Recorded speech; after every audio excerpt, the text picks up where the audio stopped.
should go. And I think if you're looking at today's temperatures, Yeah. you know, you're like, it's not that hot, right? But the first part of this month, it was extreme It's a scorcher. heat for here in our area. It definitely was. And these nice days leading up to really kind of a nice week ahead, all kind of combining together to still make the month of July in 2024 this year the hottest on record so far. We'd have to really take a big hit in our temperature department to be able to subtract down that mean average, but sitting above average by about 6 degrees. And of course, that's when you take the daytime high temperature and the overnight low and combine them to get these numbers. So again, it has been a scorcher of a July for us here in the Portland metro area. As all is calm, quiet, clear, with a few fair weather cumulus clouds there off in the distance, as our current temperature sits at about 78 degrees. Seeing that mix of sun and clouds as the winds around the northwest at about 12 miles per hour. Not to say the same, though, for our friends further off to the east. You can see all of the wildfire smoke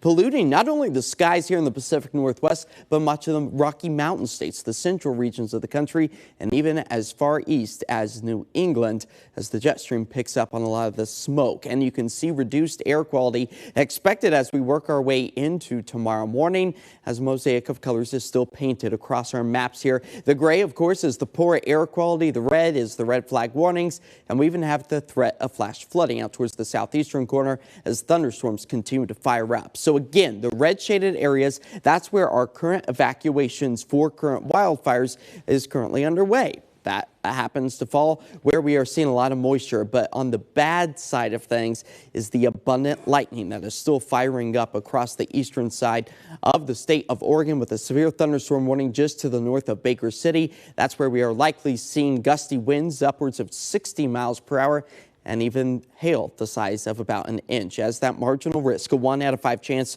to see severe thunderstorms, continues to keep itself out towards the eastern half of Oregon and the Oregon and Idaho border, where gusty winds, large hail, and frequent lightning is a possibility. But everything starts to settle down into Thursday, but we still keep those dials turned up as we work our way into tomorrow afternoon for the threat of yet again more wildfire activity, potentially starting and spreading new fires as the dry and hot conditions remain. But all of that wildfire smoke and haze, it's pushing itself off to the east thanks to a low to the north, a high to the south.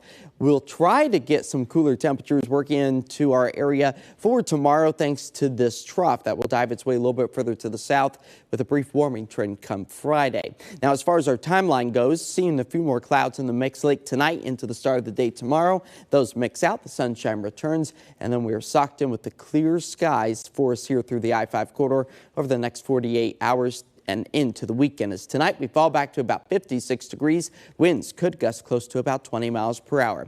Tomorrow along the coast, 60s for us. The I-5 corridor considerably cooler, upper 70s, below average. And then back to the summer heat out east with the smoke and haze, and likely keeping our elevations up in the highest points on the cooler side, as our 7-day forecast does paint a bit of a dry picture all the way through the weekend. But you'll notice Tuesday and Wednesday, maybe, just maybe, an isolated raindrop or two. Not a super soaker, but good to see the moisture potentially returning to our 7-day forecast here. Yeah, not a bad 7-day. No, we like to see that. All right, thanks, Josh.